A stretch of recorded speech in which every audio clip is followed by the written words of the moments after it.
कितना सोच समझकर पंडित जी, कितना सोच समझकर पंडित जी ने लिखा होगा कि वीतराग विज्ञानता। किसी तीर्थंकर का नाम नहीं लिया, किसी भगवान का नाम नहीं लिया, किसी आचार्य का नाम नहीं लिया, किसी सिद्धों का नाम नहीं लिया, पर सबको एक साथ समाविष्ट कर लिया, वीतराग विज्ञानता। जिनका मात्र विज्ञान नहीं है, मात्र सम्यक ज्ञान नहीं है, मात्र ज्ञान नहीं है, एक एक शब्द समझना, वीत राग विज्ञान। मात्र ज्ञान नहीं कहा, ज्ञान सार नहीं है, ज्ञान सार नहीं है, ज्ञान तो भार है, सम्यक ज्ञान सार है। इसलिए विज्ञान कहा। जो विशिष्ट ज्ञान है, विवेक के साथ जो ज्ञान है, वही ज्ञान है। आज के लोगों के पास ज्ञान तो है, पर उनका ज्ञान विवेक की कसौटी पर कसा हुआ नहीं है, विवेक की उस कसौटी पर खरा उतरा हुआ नहीं है। सोने को तो अभिषेक 10 बार घिस घिस के देखता है कि वो कसौटी के पत्थर में खरा है कि नहीं सोना, पर कभी जीवन को और ज्ञान को हमने उस विवेक की कसौटी पे कस के देखा कि मैंने जो ज्ञान प्राप्त कर लिया है, मैं जो परिणाम परिणति करता हूँ, क्या वास्तव में ये विवेक पूर्ण करने योग्य है कि नहीं है। कभी कभी जीव ने विवेक प्राप्त ही नहीं किया, और विवेक के अभाव में जीवन सार की जगह भार होता रहा। मात्र ज्ञान नहीं, विज्ञान, विशिष्ट ज्ञान, वो भी विशिष्ट ज्ञान कैसा, विवेक की कसौटी पर कसा हुआ ही ज्ञान, विज्ञान। विवेक नहीं है तो ज्ञान सम्यक ज्ञान नहीं है। ऐसे सम्यक ज्ञान रूपी विज्ञानता और वीतरागता, दोनों को एक साथ ग्रहण किया, वीतरागता और विज्ञानता। पंडित जी, यही तो अरिहंत का स्वरूप कहा, यही तो अरिहंत का स्वरूप कहा। माँ पाठशालाओं में पढ़ाया होगा, पढ़ा होगा, बच्चों से सुना भी होगा। अरिहंत का स्वरूप क्या होता है, अरिहंत के 3 लक्षण क्या होते हैं, वीतरागी, हितोपदेशी और सर्वज्ञता। तीनों को एक साथ ग्रहण किया। ये होती है हमारे पूर्वजों की कला, और विवेक नाम किसी का लिया नहीं और छोड़ा किसी को है नहीं। नमोकार मंत्र में कितनों के नाम लिए, नमोकार मंत्रों में कितने अरहंतों को नाम लिए, नहीं अरहंतों के नाम पूछ रहा हूं मैं, कितने अरहंत, कितने सिद्ध, कितने आचार्य, कितने उपाध्याय, कितने साधु, लिया किसी का नाम, छोड़ा किसी को नहीं छोड़ा। ये है हमारे वीतराग विज्ञान की कला, ये है हमारा सच्चा विज्ञान। नाम किसी का लिया नहीं है और छोड़ा किसी को है नहीं है, क्योंकि हमारे यहाँ व्यक्ति की पूजा नहीं है, गुणों की पूजा है।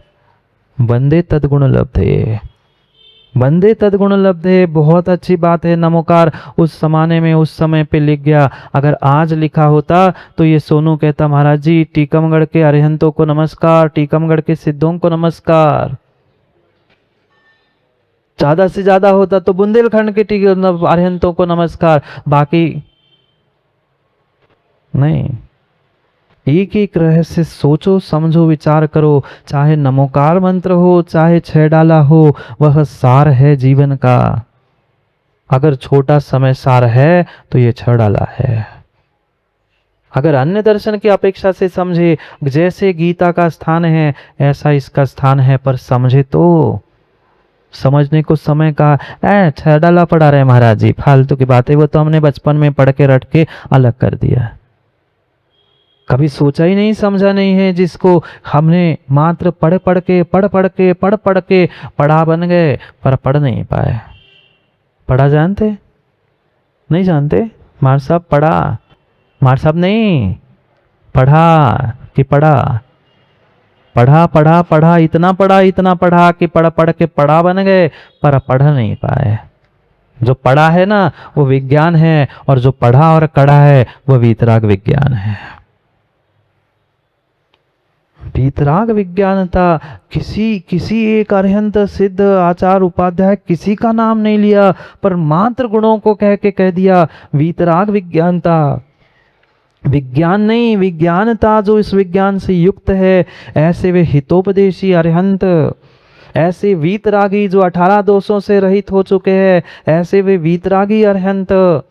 और जहाँ वीतरागता और विज्ञानता है वहीं पर तो शिव स्वरूप शिवकार है, वही सर्वज्ञ है। कोई नई बात नहीं लिखी। शिव स्वरूप शिवकार जो आनंद स्वरूप है, आनंद कंद स्वरूप है, ऐसे सर्वज्ञता को, हितोपदेशी पने को और वीतरागता को प्रकट कर चुके उन अरहंतों को और साथ साथ आने वाले उन सिद्धों को भी नमस्कार है। सबको, पांचों परमेष्ठी को यहाँ नमस्कार किया है। आप तो सोच सकते हो कि यहाँ तो मात्र अरहंत सिद्ध पंडित जी बनते हैं, वीतराग विज्ञानता शिव स्वरूप शिवकार, पर मात्र अरहंत सिद्ध नहीं, यहाँ आचार, उपाध्याय और साधु पांचों परमेष्ठियों को ग्रहण किया। कुछ पंडित जी भूत प्रज्ञापन नहीं की अपेक्षा से, कुछ भावी नैगम्य की अपेक्षा से, जो दिगंबर मुनि बने हैं वे भागी नैगम्य की अपेक्षा से, वे ही आचार, वे ही उपाध्याय, वे ही अरहंत और वे ही सिद्ध है। क्योंकि जो जो भावलिंगी दिगंबर साधु है, जो साधु परमेष्ठी बन चुका है, साधु परमेष्ठी पद को प्राप्त कर चुका है, वह नियम से सिद्ध परमेष्ठी अरहंत परमेष्ठी के पद को प्राप्त करेगा ही, इसलिए उसको ग्रहण किया है वीतराग विज्ञानता में। ये है कला, ये हमारे आचार्यों की, ये हमारे पंडितों की, विद्वानों की, सच्चे विद्वानों की पहचान है। कहा कुछ नहीं और छोड़ा भी कुछ नहीं। इस तीन लोक में ये मात्र वह भेद विज्ञान रूपी, वह सम्यक ज्ञान रूपी, वीतराग विज्ञान रूपी जो ये ज्ञान है वो ही सार है, अन्य कोई सार है ही नहीं। सब निस्सार है केवल ज्ञान के सामने। केवल ज्ञान के सामने सब निस्सार है, कोई सारभूत है ही नहीं और हो ही नहीं सकता। ये केवल ज्ञान के लिए ही पर्यायवाची स्वरूप कहे है, अरहंतों के लिए कहे है, क्योंकि हमारे यहाँ पंडित जी वंदे तद गुण लब्धये, गुणों की पूजा है, नाम की, ब्रांड की, किसी प्रकार के पद की कोई पूजा नहीं है। अगर कोई पूजा है तो गुणों की है। जहां हमें गुण दिखते हैं, इस जैन दर्शन, जैन धर्म जैसा विशाल धर्म और विशाल सोच शायद भारत में क्या पूरे विश्व में आपको तीन लोक में नहीं मिल सकती। कहीं संकुचित सोच नहीं बनाई है, सोच इतनी विशाल की है कि जितने इन गुणों को प्राप्त करने वाले हैं वे सभी हमारे लिए पूज्य है, उनके लिए ही नमस्कार है। क्योंकि पापों को गलाकर पुण्य को लाने वाला जो होता है वही मंगलाचरण होता है, और वही जो मंगल आचरण करने के लिए निमित्त बनता है वही वास्तव में मंगलाचरण होता है। मंगलाचरण तो कर लिया, कई सारे माताएं खड़े होते मंगलाचरण कर लेते, बढ़िया सुंदर आवाज में भजन गा लेते, पर जय नहीं बोल पाते। अगर माँ जय नहीं बोली है तो मंगलाचरण नहीं है। भगवान का, गुरु का, कोई का नाम ही नहीं बोल पा रहे हैं, कितना ही सुंदर भजन क्यों ना हो, वह मंगलाचरण नहीं है, नहीं हो सकता। मंगल आचरण के लिए जो भगवान, प्रभु, गुरु, देव, शास्त्र, गुरु, किसी परमेष्ठी का नाम स्मरण वहां पे नहीं है तो वह मंगलाचरण हो नहीं सकता। आचरण तो छोड़ ही दो, वह मंगलाचरण भी नहीं हो सकता। ग्रंथ के कोई भी कार्य प्रारंभ करने से पहले, ग्रंथ प्रारंभ करने से पहले मंगलाचरण करना आवश्यक नहीं, अनिवार्य होता है। एक नहीं 6 बातों का ध्यान कैलाश जी कोई ग्रंथ प्रारंभ करने से पहले करना पड़ता है। आपको तो पता ही है और कई बार पढ़ाया भी होगा। मंगल निमित्त हेतु, मंगल की सबसे पहली आवश्यकता है, पर मंगलवार की नहीं तो टीकमगढ़ का तो मंगल मतलब एक ही पता है। टीकमगढ़ वाला तो मंगल एक ही पता है, मंगलवार। वो मंगल नहीं, वो तो वार हफ्ते में हर बार आएगा, पर जीवन के मंगल के लिए मंगल चाहिए। किस निमित्त से ग्रंथ प्राप्त हो रहा है, वह उसके पीछे हेतु क्या है, कितने उसमें श्लोक, पद्य कितनी मात्रा में है, ये सब कुछ समझे बिना आगे का पढ़ना सब व्यर्थ है। इसलिए ये 6 ढाला एक ऐसा अद्भुत ग्रंथ है। भले ही 6 ढालों में 6 विभागों में उसको विभाजित किया है, पर वास्तव में जीवन की यात्रा कही है, शून्य से लेकर भगवत्ता तक की, निगोद से लेकर उस सिद्ध अवस्था की, तो ये 6 ढाला में है। एक एक ढाल में वे आगे बढ़ते बढ़ते पंडित जी ने निगोद से बढ़ाते बढ़ाते उस अरिहंत सिद्ध अवस्था तक का व्याख्यान प्राप्त किया। क्यों?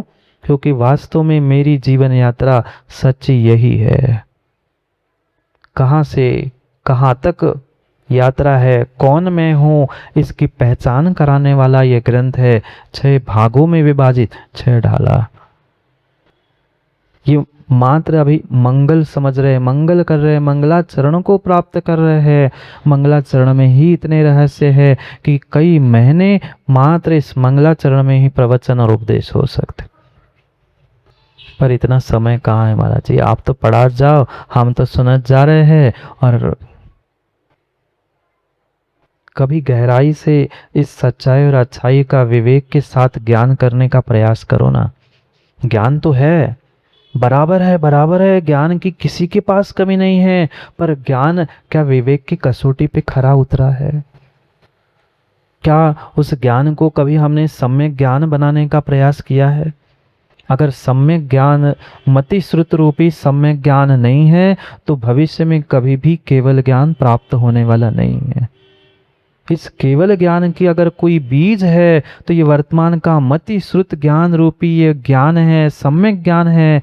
पर उस मति श्रुत ज्ञान को भी सम्यक करो, कुमति को श्रुत मत करो।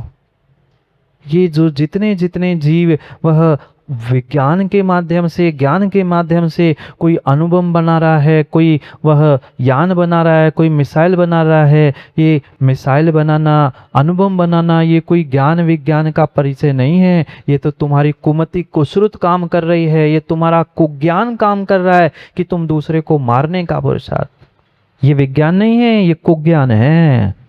यह है विज्ञान, विवेक के साथ ज्ञान, विशिष्ट ज्ञान है, यही वीतराग विज्ञान है। और यही 3 लोक में सारभूत है। क्योंकि जब तक ये सम्यक ज्ञान रूपी सार नहीं है तब तक केवल ज्ञान रूपी सार भी प्राप्त होने वाला नहीं है। भले ही कहने के लिए वह मति श्रुत ज्ञान बहुत थोड़ा सा है, पर जैसी छोटी सी चाबी पूरे ताले को, हजारों करोड़ों लाखों की वह सामग्री को ग्रहण करने की शक्ति रखता है, ऐसी ही वह छोटी सी सम्यक ज्ञान रूपी चाबी भी केवल ज्ञान रूपी विश्व को, चराचर को जानने के लिए निमित्तभूत हो सकती है। इसलिए नमो त्रियोग संहार की, ऐसे उस वीतराग विज्ञान रूपी जो शिव स्वरूप सुखकार, जो सुख का साधन है, शिव स्वरूप है, जो आनंद कंद है, ऐसे उस आनंद स्वरूप मोक्ष को देने वाला शिवकार, यानी मोक्ष सुख को देने वाला, शाश्वत सुख को देने वाला अगर कोई साधन, अगर कोई निमित्त है तो वह वीतराग विज्ञान है, वह वीतराग विज्ञान है। और उसी को नमो त्रियोग संहारी के, मात्र नमो नहीं कहा, मात्र नमो नहीं कहा, मात्र नमस्कार नहीं कहा, मात्र आप जैसे हाथ जोड़ लो, कभी माथा टेक लो, कभी सैल्यूट, नमस्ते महाराज जी। बहुत सारे तो ऐसे होते कि खड़े खड़े भगवान को भी नमस्ते करके भाग जाते। कुछ तो ऐसे होते हैं कि गाड़ी से हॉर्न बजा के जाते, नमस्ते महाराज जी हम है, देख लो, दे दो आशीर्वाद। कोई छतई से कर रहा है, और कोई लोग तो महाराज और गुरु को देख के दरवाजा भी बंद कर लेते। अब जैसा जिसका पुण्य का पाप का उदय वैसा वो काम करे। कितनी अच्छी बात लिखी, नमो त्रियोग संहारी की, तीनों योगों को संभालते हुए, मन वचन और काय, इन तीनों योगों को समान करते हुए। क्योंकि अगर तीनों योग समान नहीं है, मात्र ढोंग करते हुए नमोस्तु महाराज जी, नमोस्तु भगवान जी, ये मायाचारी है। क्योंकि मन से कुछ, वचनों से कुछ और शरीर से और ही कुछ परिणति है, तो ये मायाचारी, और मायाचारी त्रियंश को देने वाली है। और मैं तो कहता हूँ धर्म क्षेत्र में मायाचारी जो करता है वह मंदिरों में और तीर्थ क्षेत्रों में त्रियंश बन के घूमता है। सत्य है, करणानियों का सिद्धांत है। धर्म किया था इसलिए धर्म क्षेत्र मिला, पर धर्म क्षेत्र में भी मायाचारी की थी, सो चूहे छिपकली कबूतर बन के मंदिरों में घूम रहे बेचारे। नमो त्रियोग संहारी के, एक एक अनुयोग के सिद्धांतों को लेते हुए यहां समझाने का प्रयास किया है कि तीनों योग एक साथ होने चाहिए। क्या भक्तांबर नहीं पढ़ा आप लोगों ने? भक्तांबर में भी मानतुंग स्वामी ने यही कहा, सम्यक प्रणम्य। पढ़ा क्या? मात्र नमस्कार नहीं कहा, सम्यक प्रणम्य। मैं प्रणाम भी कर रहा हूँ, प्रणत भी हो रहा हूँ, नमस्कार भी कर रहा हूँ, पर मात्र कोरा कोरा नहीं, सम्यक प्रणम्य। सम्यक रूप से मेरा प्रणाम होना चाहिए, क्योंकि ढोंग करते करते सदियां बीत गई। लाल पीले सफेद वे धोती दुपट्टे पहनते पहनते भी पंडित जी बहुत समय बीत गया, पर अगर त्रियोग समार के हमारी पूजा भक्ति समर्पण श्रद्धा नहीं है तो कभी भी उद्धार होने वाला नहीं है। नमो त्रियोग समारी के, ये है सम्यक प्रणम्य। पढ़ते नमा, सम्यक प्रणम्य जिन पाद युग गदा। पढ़ते तो बहुत कुछ है महाराज जी, आप कहो तो आपको भी पढ़ा दे। अब टीकमगढ़ के ज्ञानी कम थोड़ी न है, ये तो महाराजों को भी पढ़ा दे। दूसरों को पढ़ाना आसान है, स्वयं को पढ़ना और पढ़ाना कठिन है। नमो त्रियोग संहार के, अगर मन में कुछ पाप है और मात्र दिखाने के लिए हम नमस्कार नमोस्तु कर रहे, भगवान की पूजा पाठ कर रहे हैं, तो आप जैसा अगली पर्याय में सुंदर तिर्यंच बनने वाला भट्टो और कोई नहीं है। नहीं है। इसलिए जितना करो माँ कम करो, एक पूजा करो, 10 पूजा करने की आवश्यकता नहीं, एक ही पूजा करो, पर मन वचन काय तीनों को एक साथ लेके काम करो।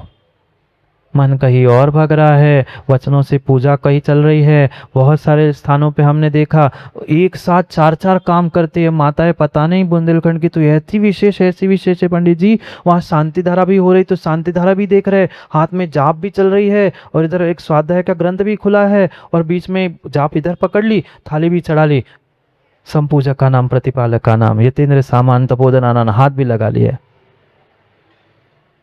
एक साथ मां सबका पुण्य मिल गया सबका पुण्य, एक का भी नहीं मिला। पूजा ही कर रहे थे, पूजा ही करते, पूजा माला स्वाध्याय सब बंद करके शांति धारा ही देखते, पर नहीं, इधर से एक हाथ लगा, इधर माला चल रही, उधर ग्रंथ पढ़ रहे हैं, माला रख के पूजा चल रही, क्या कर रहे?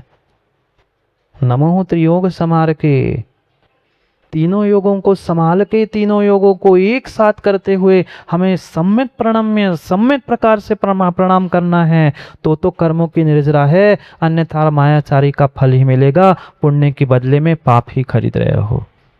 दुनिया तो यही मान रही है कि बहुत बड़ा धर्मात्मा, बहुत बड़ा पुण्यात्मा है, पर तुम पुण्यात्मा नहीं हो, पुण्यात्मा धर्मात्मा नहीं हो, तुम धर्मात्मा बनने का ढोंग कर रहे हो, सच्चे धर्मात्मा हो नहीं। सच्चे धर्मात्मा तीनों योगों को संभाल के करते हैं।